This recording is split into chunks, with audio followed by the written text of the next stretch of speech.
감사합니다. 오늘 말씀은 지혜 있고 진실하게 사는 길이다. 한번 해봅시다. 지혜롭고 진실하게 사는 길. 다 이렇게 살기를 꿈꾸잖아, 그렇죠? 정말 지혜롭게 그러면서도 진실되게 사는 삶. 우리 그리스도인이라면 다 꿈꾸는 삶인 줄 압니다. 그러나 이제 사실은 그러나 실제는 잘 안 되지요. 안 되진. 그래도 우리 그리스도인의 삶의 로망은 바로 이거 아니겠어요? 정말 하나님 지혜를 닮은 그런 성도, 그리고 예수님의 마음을 닮은 그런 사랑의 마음, 그게 우리가 가져야 될 마음인 줄 믿습니다. 오늘 43절에 보면 이렇게 말해요. 종이 그렇게 하는 것을 보면 그 종은 복이 있으리로다 그랬어요. 네. 여러분, 우리 상곡교회 지체들이 다 복이 있는 성도가 되기 바랍니다. 여러분, 복 있는 성도 되고 싶죠? 정말 복은요 하나님이 주셔야 되더라고. 제가 이제 이 나이쯤 돼서 인생을 돌아보니까 내가 발버둥 친다고 되는 게 아니더라고. 네. 하나님이 주셔야 되는 거예요. 복은 하나님이 주셔야 되는 거예요. 내 손아귀에 깍 움켜진 것 같아도요, 어느 사이에 마치 모래를 움켜진 것처럼 손가락 새로 다 빠져나가는 것이 인생의 재물이고 인생의 지위고 명예고 그런 거예요. 그래서 하나님이 복을 주셔야 돼요. 근데 종이 어떻게 했길래 하나님께서 그를 복이 있게 하셨을까? 그 종이 복이 있으려다 그랬잖아요. 그래서 우리 모든 성도들 다 복 있는 그런 지혜롭고 진실한 종이 되기를 바랍니다. 첫째는 이 종이 어떻게 했느냐? 이 종은요, 때를 따라 그랬어요.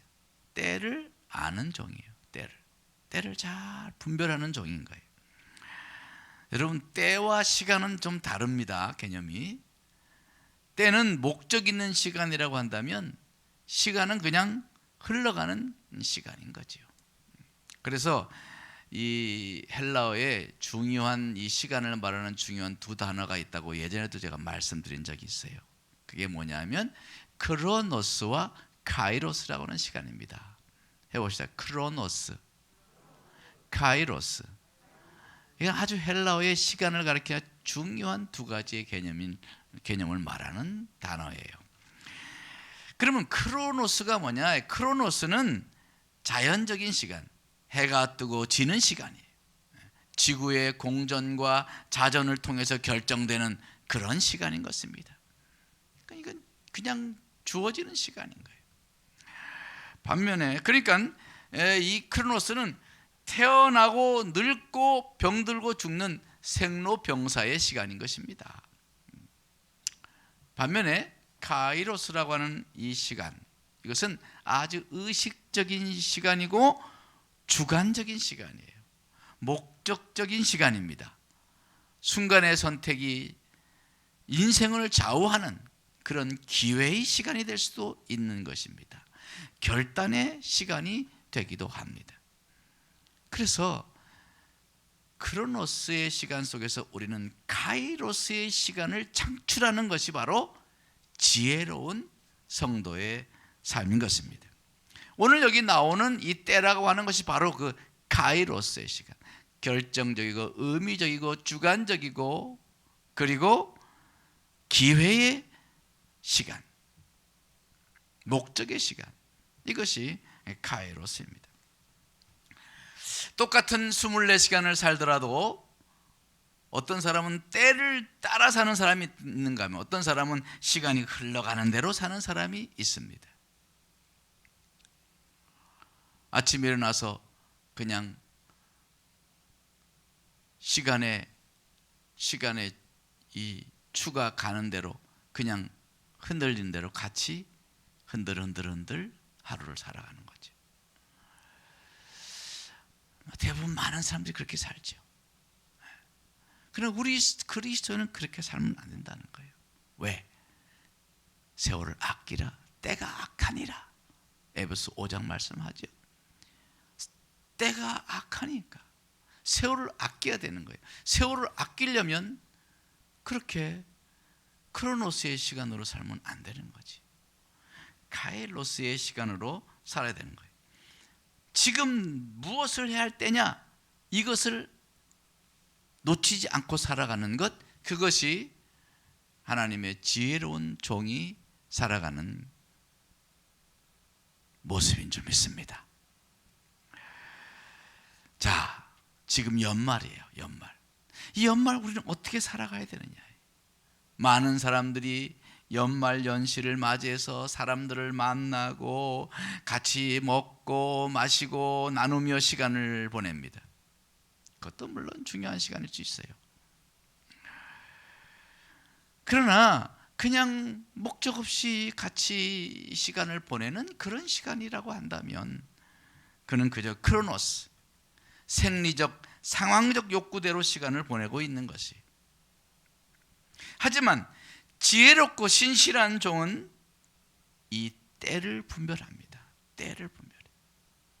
지금이 어떠할 때인가? 지금 무엇을 해야 할 때인가?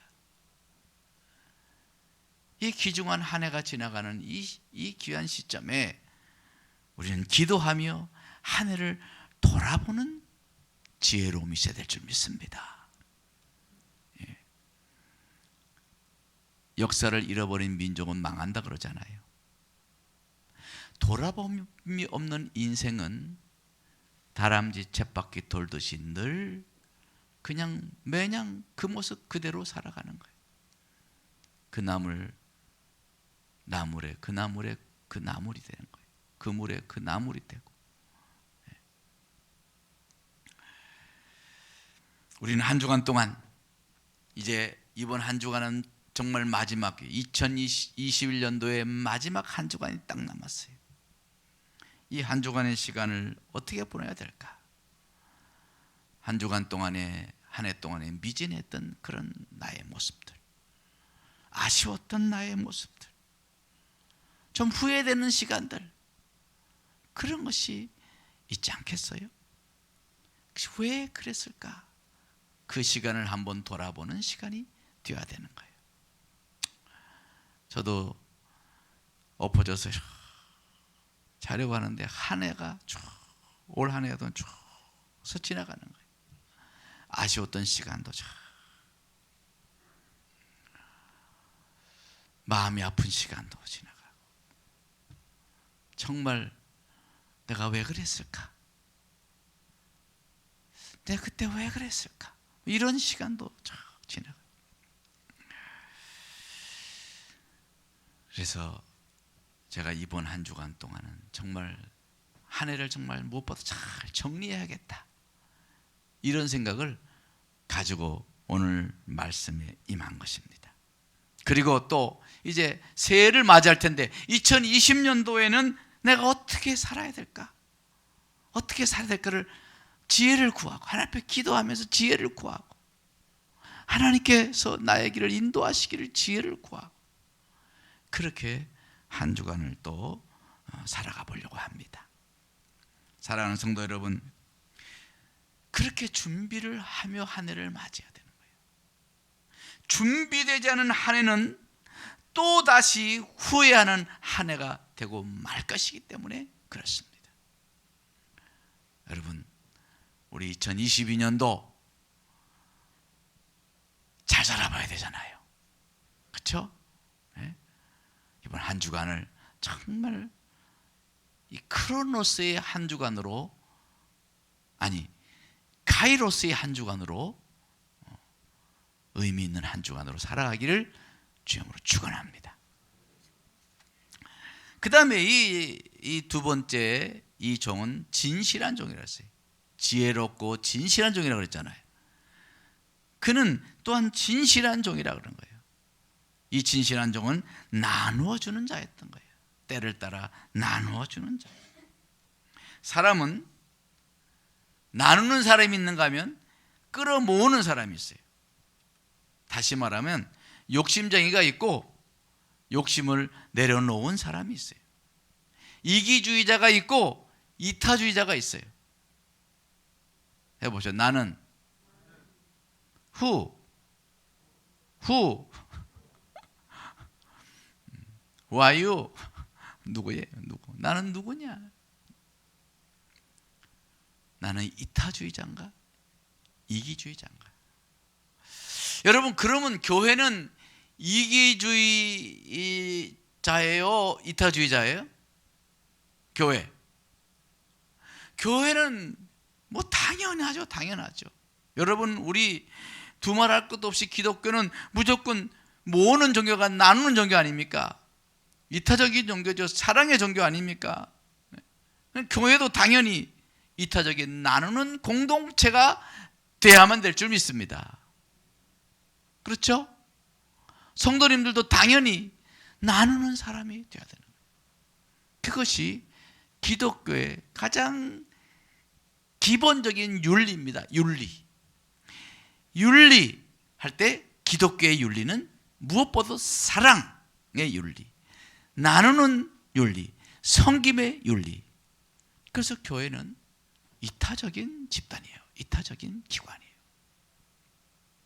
하지만 언제부터인가 교회는 건물을 크게 지어놓고 채우려고만 하는 탐욕적인 집단이 되어가고 있어요. 슬픈 이야기. 어려운 작은 이웃 교회가 고사하든 말든 자기 건물 채우기의 혈안입니다. 제가 목사지만 여기에 정신이 팔려 있는 목사가 되기가 아주 쉬운 시대예요. 잠깐 정신줄을 놓으면 이런 탐욕의 길을 걸어가기에 십상인 그런 시대인 것입니다. 여러분, 교회가 정말 이렇게 교회끼리도 나누지 못한다고 하면 세상에다 무엇을 나눠줄 수 있겠냔 말이에요.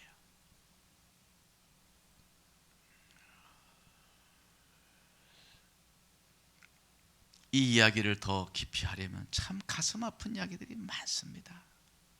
많아요. 세상에 가진 자가 무섭다고, 더 무섭다고 그렇게 말합니다. 세상이 그렇게 말하죠. 가진 사람들이 더 지독하다고 막 그렇게 말하기까지 합니다. 성경에 그러한 가슴 아픈 이야기가 있어요. 사무엘하 12장 1절 5절 보면요, 나단 선지자가 다윗에게 비유를 들었던 정말 가슴 아픈 이야기가 있어요. 아주 슬픈 이야기예요. 거기 보면은 양과 소가 심이 많은 부자가 나옵니다. 아주 심이 많았다고 그랬어요. 그러니까 많은 정도가 아니라, 소나 양이 많은 정도가 아니라 아주 심이 많은 부자인 것입니다. 그런데 그 옆에 그 이웃에는 아무것도 없이 아주 작은 암양 새끼 한 마리뿐인 가난한 사람이 있었습니다. 한 마리밖에 없으니까 얼마나 귀하게 여기고 얼마나 정성을 들여 키웠겠어요.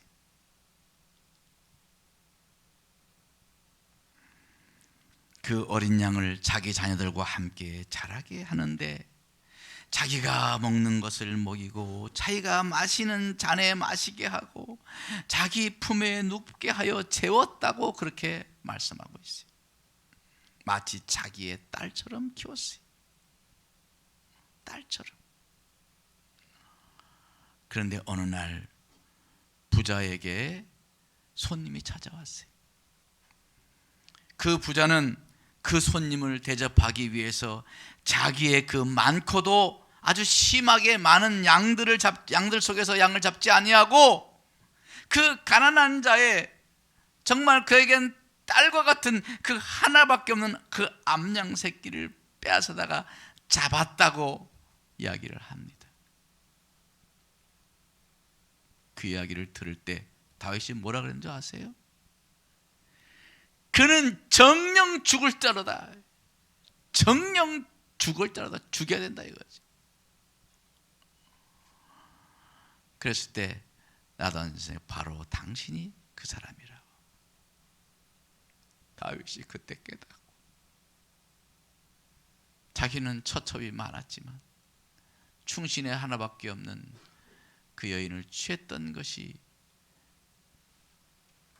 나단에게 엄중하게 지적을 받잖아요. 통렬하게 책망을 듣지. 그는 그 자리에서 엎어져가지고 침상이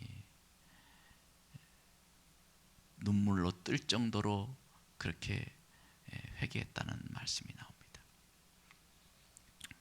여러분, 그 비유의 이야기, 정말 그 부자 같은 사람이 있다면 그게 인간이에요? 그게 사람이냐고. 사람. 여러분, 그런데 사람이요, 탐욕스러워지면은 그렇게 지독하게 탐욕스러워질 수가 있는 거예요. 사람이 어떻게 이럴 수가 있느냐라고 말하지만 우리의 주변에는 그러나 이런 일이 심심찮게 일어나고 있어요. 돈이 많아도 심하게 많다고 해서 재벌이라고 불리우는 자들이 골목골목에서 정말 생업, 그야말로 생업이에요. 생업. 먹고 살기 위해서 하는 그 생업으로 하는 작은 가게들을 고래처럼 삼키고 있는 그런 일들을 우리가 얼마나 많이 봐왔잖아요. 치킨 가게들, 동네 슈퍼들, 뭐 동네 자그마한 빵집들, 그런 것까지 대기업이 그걸 하겠다고 달라들다가 결국 나라에서 법까지 제정하지 않았어요. 참, 인간의 탐욕이 끝이 없어요. 결국 요새 동네 슈퍼 잘 없잖아요. 슈퍼. 큰 상권들이 다 장악해가지고 그 생업을 가지고 했던 사람들이 생업을 다 잃어버리고 말았잖아요.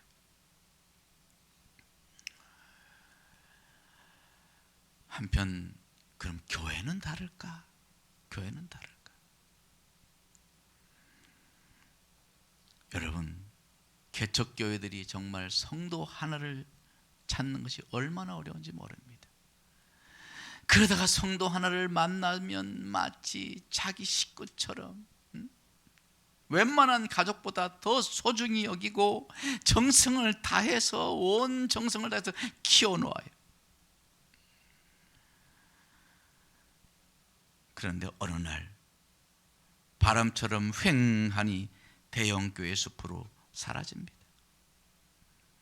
그렇게 가슴 아픈 사연들이 담겨있는 성도들이 대형교회 수많이 들어가서 자리를 잡고 있어요.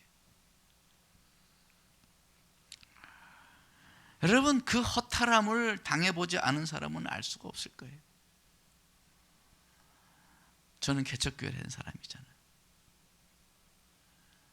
개척교회 한 사람 키우는 건요, 정말 자식을 키우는 거예요. 정성을 다해서. 괜히 눈물 나올라서 그만해야겠어요. 여러분, 교회가 주님이 마음이 없어진 거예요. 나눔의 정신이 없어져, 함께 사는 마음도 없어. 그냥 버스로 돌리면서 데려가면 임자라는 식이에요. 데려가면 임자. 상도덕도 없어요. 세상에서 말하는 상도덕, 그런 상도덕도 못한 상도덕도, 영적인 도덕이 없는 거지. 여기에 무슨 십자가가 있겠어요? 여기에 무슨 영혼의 떨림이 있겠어요? 탐욕이 덕지덕지 묻은 영혼이 어떻게 땅에 떨어져 죽을 수가 있냔 말이에요. 하나님의 땅에 떨어져 죽어야만 많은 열매 맺는다고 하는데, 그렇게 탐욕 덩어리인데 어떻게 땅에 모든 걸 어떻게 내려놓느냔 말이에요. 그러니까 열매가 없는 거예요.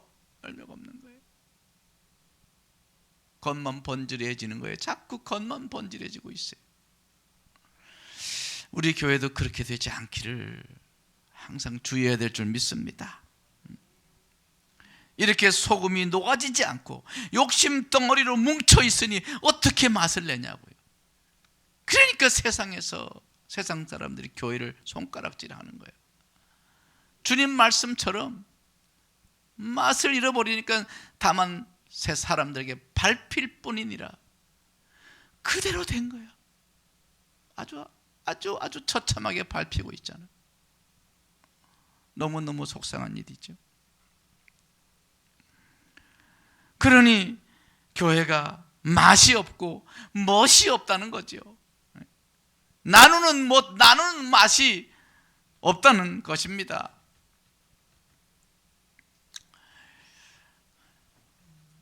여러분, 주님은 지금도 때를 따라 나누어 줄 자를 찾고 계시는 거예요. 여러분, 우리 웬만큼 받았잖아. 받으려면 한도 없고 끝도 없겠지. 웬만큼 받았잖아. 자꾸 더 받겠다고, 더 쌓아놓겠다고, 더 채워보겠다고만 하지 말고, 물론 그것도 해야지만 그러면서도 우리는 나누는 일을 해야 합니다. 나눠야 돼. 그것이 진실한 종의 마음이라는 거예요. 착하고 지혜롭고 진실한 종이라고 말하잖아요. 뒤에 말하는 그 진실한 종이라는 것은 나누는 종을 말하는 거예요. 나누는 종. 우리가 나누어 줄 수 있는 것이 무엇인지를 돌아봐야 돼요. 내가 꼭 돈만을 의미하는 것이 아닐 겁니다. 우리가 뭔가 좀 나눌 것이 뭐가 있을까? 내가 세상에 나눌 것이, 내 이웃과 나눌 것이, 내 형제와 나눌 것이 뭐가 있을까? 나눌 것을 생각해 보시기 바랍니다. 때로는 내 시간을 나눌 수도 있고, 때로는 내 몸뚱아리를 좀 나눌 수도 있고, 당연히 물질도 나눌 수 있고, 돈만으로 다 떼우려고 하는 그 풍토도 좀 잘못됐어요. 아무튼 우리는 정말 나누어주는 사람, 때를 따라 나누어주는 진실한 주의 자녀가 되어야 될 줄 믿습니다. 유명한 성경 교사이고 주석가인 윌리엄 바클레이가 섬김의 의미에 대해서 말한 것이 있더라고요. 그가 이렇게 말했어요. 세상은 사람을 평가할 때 얼마나 많은 사람을 지배하고 있느냐, 손가락 하나로 오라 가라 할 사람이 얼마나 되느냐로 기준을 삼는다. 또 세상은 지적 수준과 학문적인 탁월함, 임원을 맡은 모임이 몇 개인지를 따지기도 한다. 또 세상의 많은 이들은 은행의 잔고와 자산과 물질적 소유가 어느 정도인지 따라 그 사람의 위대함을 가늠한다. 그러나 예수님이 내리는 평가는 그런 것들과 전혀 상관이 없다. 주님의 평가 기준은 오직 한 가지다. 얼마나 많은 사람을 섬기고 있는가다. 그 속에 위대함이 있다. 이렇게 말했어요. 세상이 평가하는 평가 기준이 오늘날의 교회의 평가 기준은 되어가고 있지 않는가요? 얼마나 큰가? 재정은 얼마인가? 얼마나 유력한 사람이 거기에 많이 있는가? 그것에 따라 교회의 대소를 구분하고 있지는 않는가? 그것이 크고 작음을 바로 그런 데서 세상에 말하고 있는, 세상이 정해놓은 그 기준이 교회에도 적용되고 있지 않냐 이 말이에요. 그러나 주님은 그것을 보지 않는다. 그런 것을 보지 않는다. 주님이 보이는 것은 얼마나 많은 사람을 섬기고 있는가, 얼마나 많은 사람의 종이 되어 있는가. 이것이 주님이 보시는 시각이라는 사실인 것입니다. 사랑하는 우리 삼국지체 여러분, 우린 이 시대를 분별해야 될 줄 믿습니다. 우리의 좌표, 우리의 신앙의 좌표, 우리 교회의 좌표가 지금 어디에 있는가를 봐야 돼. 세상이 말하고 있는 그 가치 속에 우리의 좌표가 거기 있다고 한다면 우리는 우리의 좌표를 다시 찾아야 합니다. 이 연말에 우리는 다시금 우리의 삶을 돌아보기 바랍니다. 너무 내중심적으로 살아가고 있지는 않나요?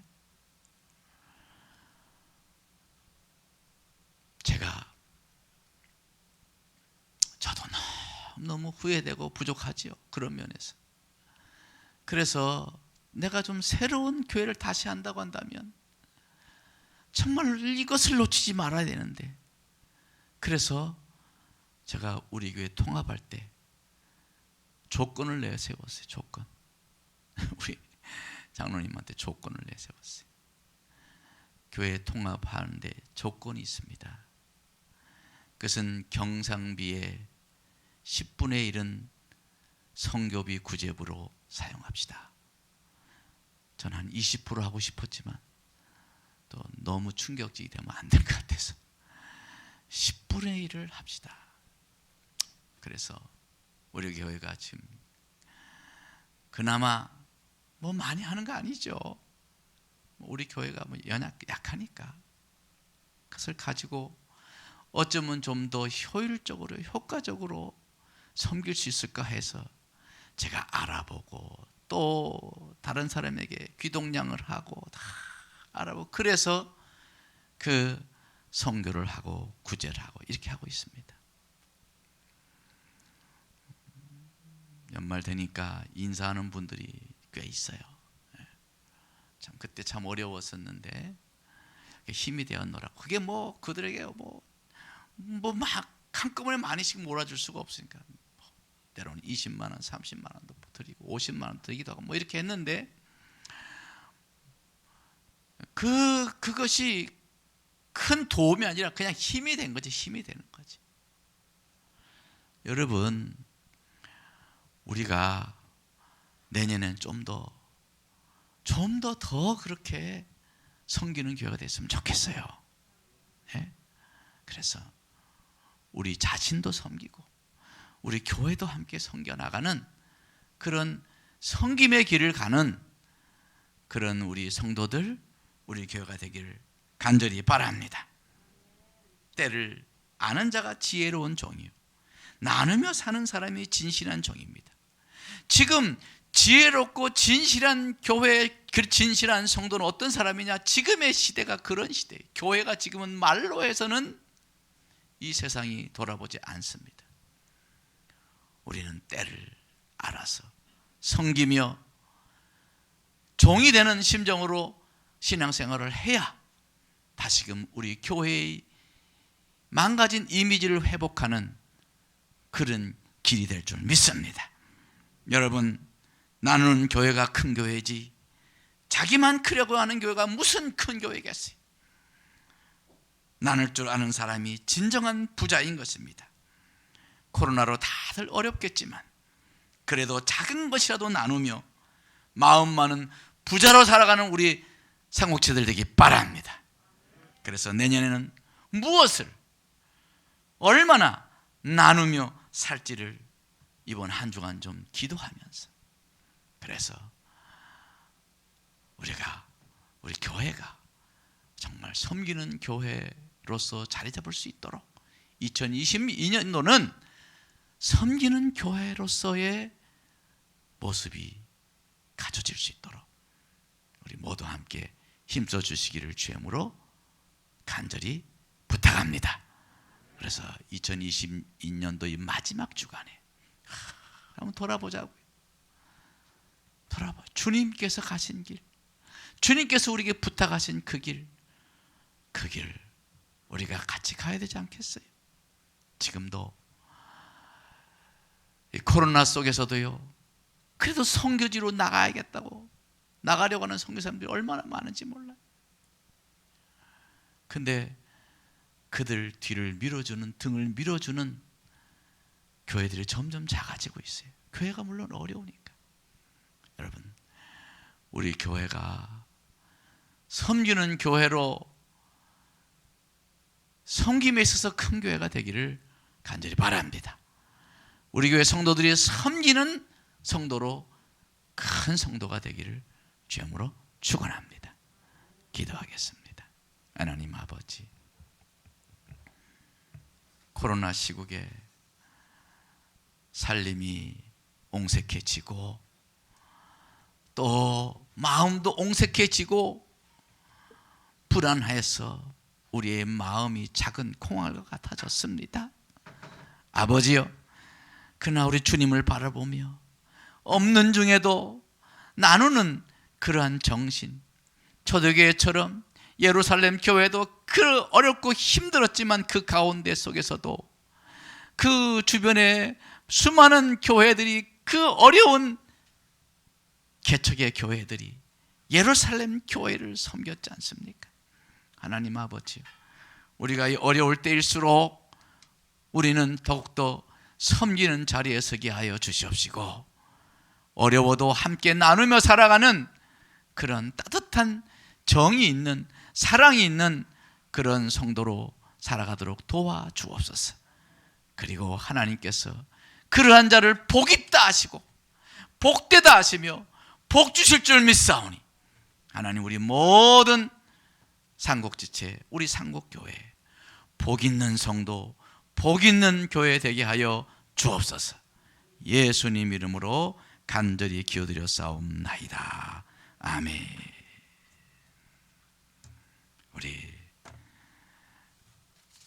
우리가 어려워도 이렇게 살아온 것이 주님의 은혜 아닙니까? 그렇잖아요. 은혜로 살아가잖아요. 우리 주님의 은혜를 찬양합시다.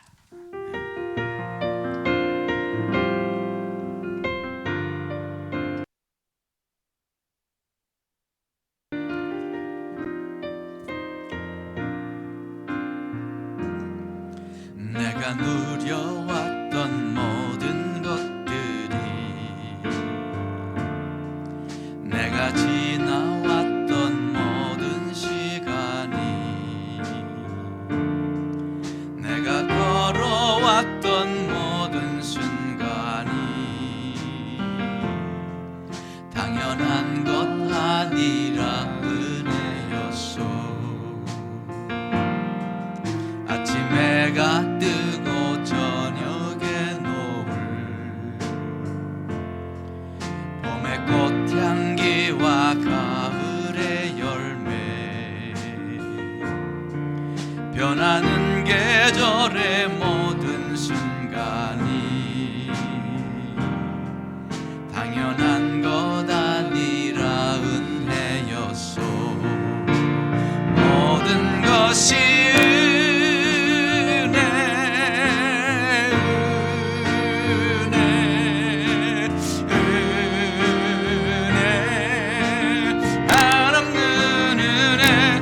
삶에 당연한 것 하나도 없었던 것을, 모든 것이 은혜였소.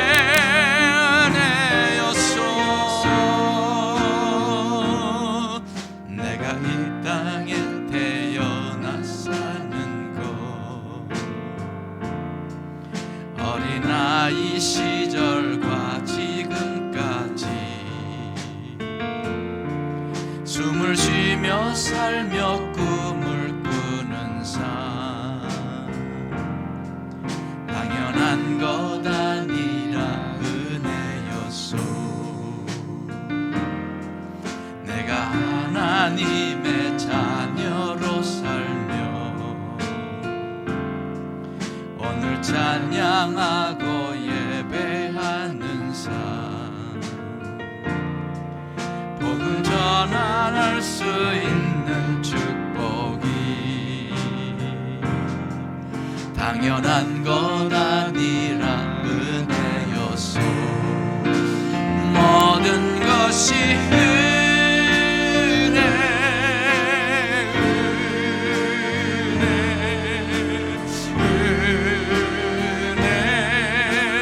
하나님은 은혜, 내 삶에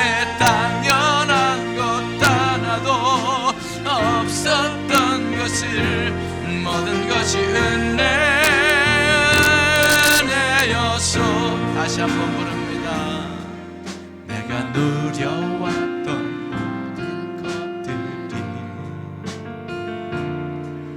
내가 지나왔던 모든 시간이, 내가 걸어왔던 모든 순간이 당연한 것 아니라 은혜였어. 아침에 해가 뜨고 저녁에도 봄의 향기와 가을의 열매, 변하는 계절의 모든 순간이 당연한 것 아니라 은혜였소. 모든 것이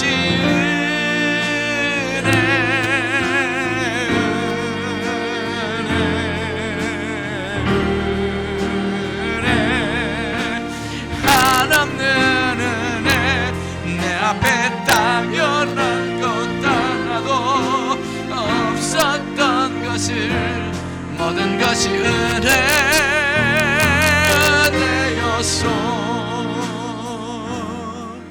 내가 이 땅에 태어나 사는 것,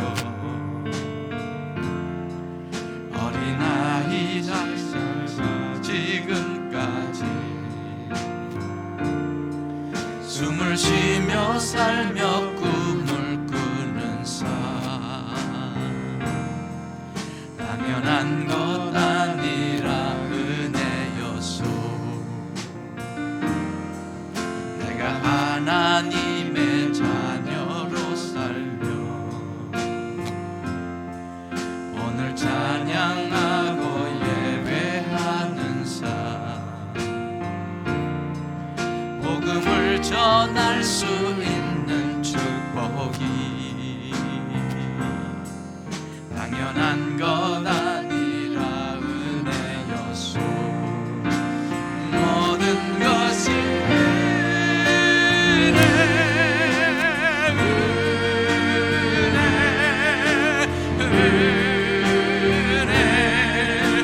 한없는 은혜, 내 삶에 당연한 것 하나도 없었던 것을 모든 것이 은혜요.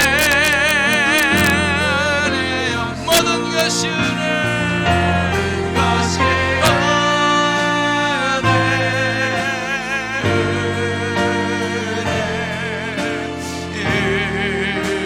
은혜. 한없는 은혜, 내 삶에 당연한 것 하나도 없었던 것을 모든 것이 은혜였소.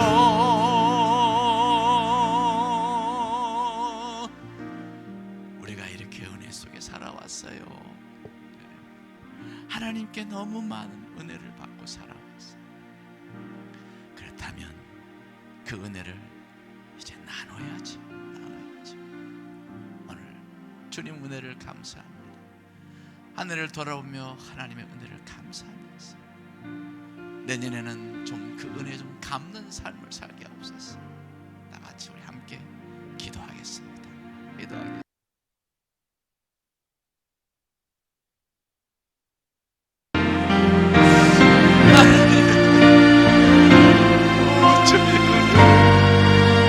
내가 못 잘한 거지.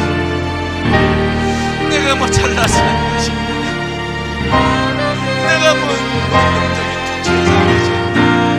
하나님께서 도와주시고 하나님께서 돌봐주셨고 하나님께서 밀어주셨고 하나님 아버지 이루어진 것 아닙니까? 하나님 아버지요, 하나님 은혜를 잊지 않으셨어. 하나님의 은혜를 잊지 않게 하옵소서. 이제는 은혜 받으시고 은혜를 많이 받아 이제는 은혜를 좀 갚는 삶을 되게 하옵소서. 은혜를 갚아가며 살아갈 수 있는 은혜 2020년 된 천만 하나님이여 은혜를 갚아가는 삶 하나님 아버지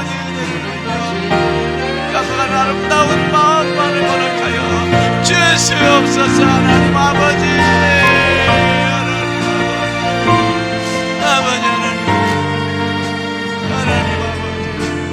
아버지, 가슴 깊이 생각해 하나님 그날을 주님이여 깊이 감사합니다. 우리 모두 도와주시고 하나님 영광받는 그런 삶을 살게 없었어. 모든 것이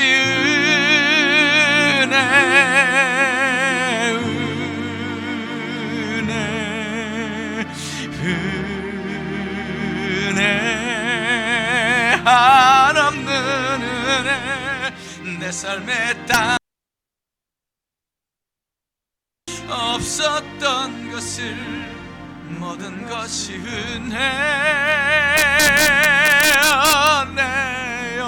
은혜였소.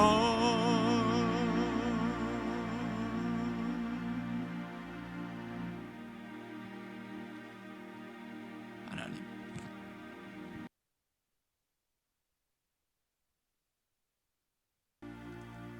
아무리 돌아봐도 내가 잘나서, 내가 유능해서 그거 아니었습니다. 주님의 은혜였습니다. 주님이 밀어주시고, 주님이 붙잡아 주시고, 일으켜 주시고, 주님이 길을 열으시고, 주님이 사람을 보내시고, 주님이 지혜를 주시고, 뭐 다 그렇게 해서 된 것 아니옵니까? 은혜입니다. 은혜. 이 한 해를 마감하며 하나님의 은혜를 다시 한번 사무치게 깨닫습니다. 이번 한 주간 동안 그 하나님의 은혜를 깊이 깊이 깨닫고 감사하며 새해를 정말 이제 그 은혜를 좀 갚아나가는 성숙한 성도로서의 삶을 살겠노라 다짐하는 한 주간이 되게 하여 주옵소서. 하나님, 그 은혜 감사합니다. 감사합니다. 예수님 이름으로 기도드렸사옵나이다. 아멘.